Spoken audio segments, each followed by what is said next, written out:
Assalamualaikum warahmatullahi wabarakatuh. Gimana kabarnya sahabat muslimah? Alhamdulillah luar biasa, Allahu Akbar. Untuk para penggemar buku, masih semangat dong membaca bukunya? Ya, perkenalkan ya, saya adalah Asri Supatmiati. Saya menyukai buku. Saya aktivitas sehari-hari adalah seorang penulis, mentor di beberapa kelas Soleha Institute, kelas Bengkel Istri, dan juga kelas menulis di Revo Writer Institute yang saya dirikan. Alhamdulillah, saya tahun ini menargetkan banyak sekali buku yang akan saya baca, dan salah satunya yang sudah selesai adalah Sebuah Seni untuk Bersikap Bodoh Amat karya Mark Manson. Ada yang sudah baca buku ini teman-teman? Karena buku ini tuh termasuk sangat laris ya. Kita lihat aja cetakan di dalam buku ini itu sudah sampai cetakan ke-31 bulan November 2019 sejak dicetak pertama kali oleh Gramedia pada Februari 2018. Jadi ini termasuk buku bestseller memang ya. Di sini ada keterangannya buku terlaris versi New York Times dan Globe and Mail. Jadi ini buku laris internasional yang sudah diterjemahkan ke dalam berbagai bahasa. Judulnya adalah Sebuah Seni untuk Bersikap Bodoh Amat, Pendekatan yang Waras Demi Menjalani Hidup yang Baik, karya Mark Manson.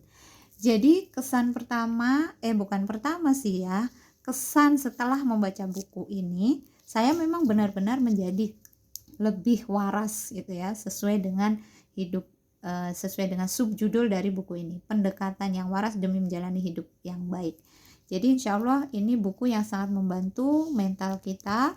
Walaupun untuk membacanya memang kita perlu dengan sikap diri yang positif ya. Kalau ada kata-kata yang kasar, ada kata-kata yang gak sesuai dengan akhlak istilahnya ya, karena judulnya aja ini di sini juga udah kasar aslinya ya. Nah, ini bahasa Inggrisnya, tapi diterjemahkan seperti ini.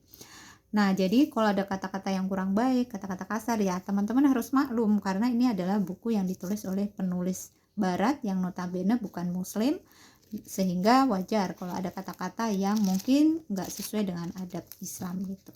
Nah, ini ada pembatas bukunya. Saya sudah selesai membaca buku ini. Saya cuplikan sedikit dari cover belakang dulu ya teman-teman. Di buku ini dijelaskan ya tentang pengembangan diri yang mewakili generasi ini, yaitu oleh seorang blogger superstar yang menunjukkan kepada kita bahwa kunci untuk menjadi orang yang lebih kuat, lebih bahagia adalah dengan mengerjakan segala tantangan dengan lebih baik dan berhenti memaksa diri untuk menjadi positif di setiap saat. Jadi buku ini cukup kontroversi atau cukup kontradiksi dengan apa yang biasanya diajarkan oleh para motivator ya. Para motivator itu selalu memotivasi kita untuk menjadi orang hebat, untuk menjadi orang yang positif, untuk menjadi orang yang berbeda dengan yang lain-lain, tetapi ternyata tidak semua yang disampaikan oleh motivator itu benar. Bahwa ketika kita mengejar suatu pengalaman yang kita anggap positif, suatu pengalaman yang kita anggap bahagia, kadang-kadang secara ironi justru itu tidak membahagiakan gitu ya. Sehingga di sini dijelaskan selama beberapa tahun belakangan nih blogger si Mark ini ya telah membantu mengoreksi harapan delusional kita baik mengenai diri kita sendiri maupun dunia. Ia kini menuangkan buah pikirnya yang keren itu di dalam buku hebat ini. Jadi buku ini tuh mengajarkan kepada kita untuk menjadi orang yang menerima bahwa manusia itu nggak sempurna dan manusia itu memang terbatas, dan tidak semua orang itu bisa menjadi orang yang hebat. Tidak semua orang itu harus hebat seperti orang lain, sehingga membuat orang menjadi tidak bahagia ketika melihat orang lain menjadi lebih hebat. Nah, di sini salah satu kutipan Mark Manson ya. Tidak semua orang bisa menjadi luar biasa. Ada para pemenang dan ada para pecundang di masyarakat.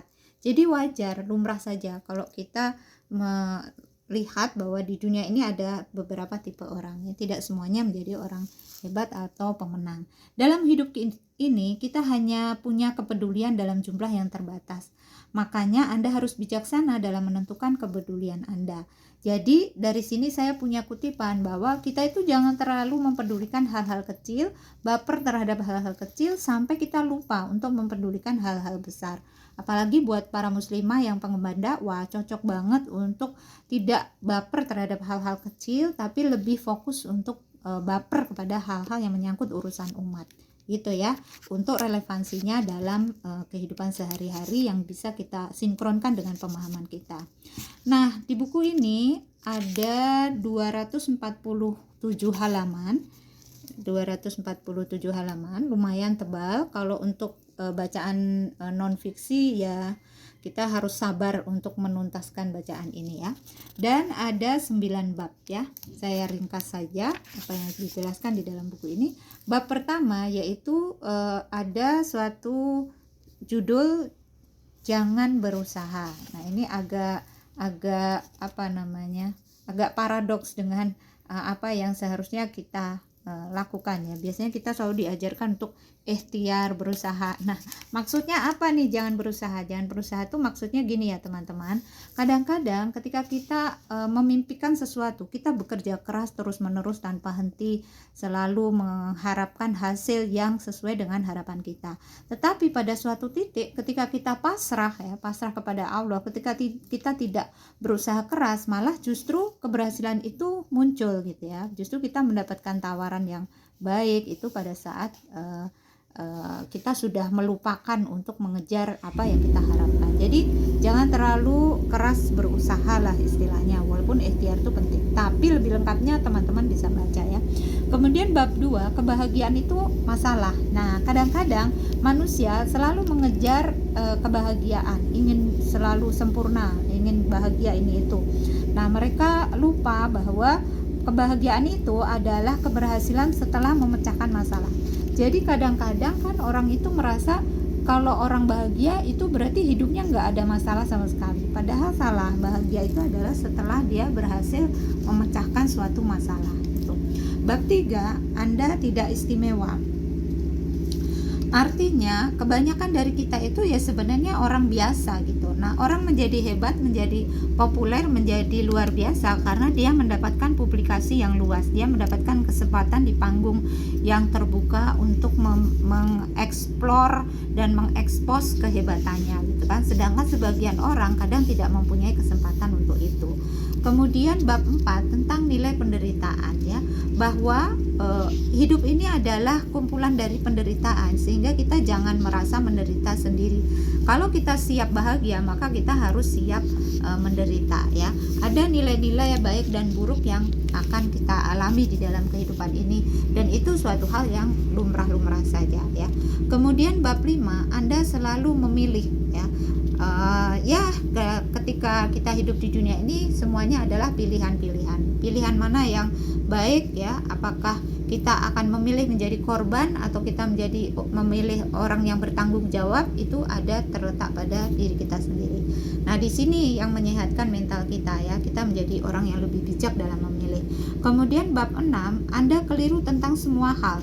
Tapi saya pun begitu, kata Mark Manson. Jadi kadang-kadang kita itu memang manusia yang banyak melakukan kesalahan ya, banyak melakukan kekeliruan, dan itu normal saja sebagai manusia biasa.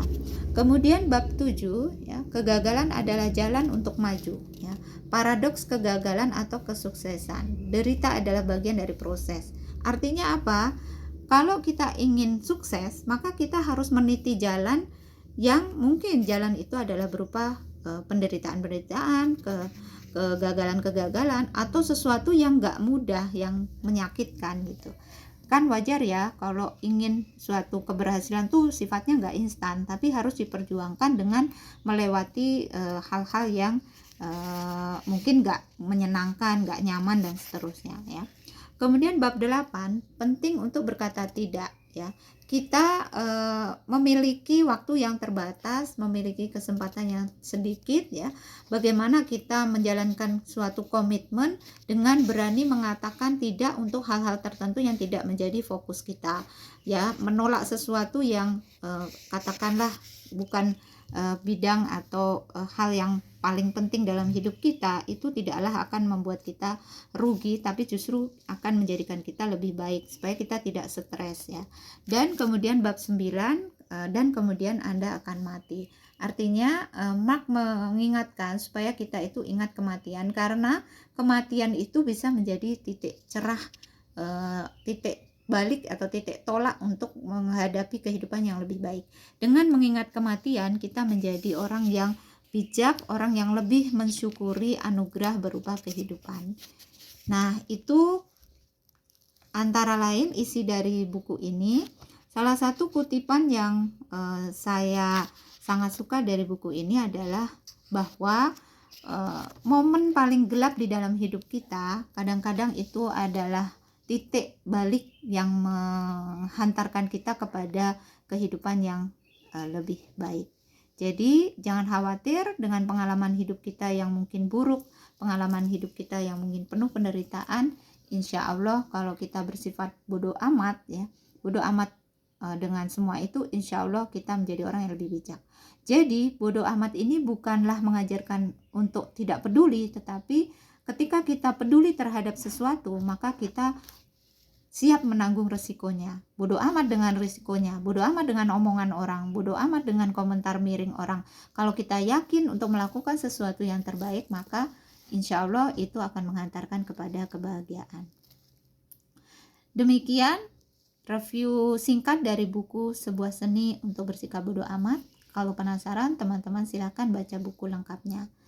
Insya Allah akan dibedah buku-buku selanjutnya. Tunggu ya tayangannya. Mudah-mudahan teman-teman masih setia untuk mengikuti channel ini. Terima kasih. Wassalamualaikum warahmatullahi wabarakatuh.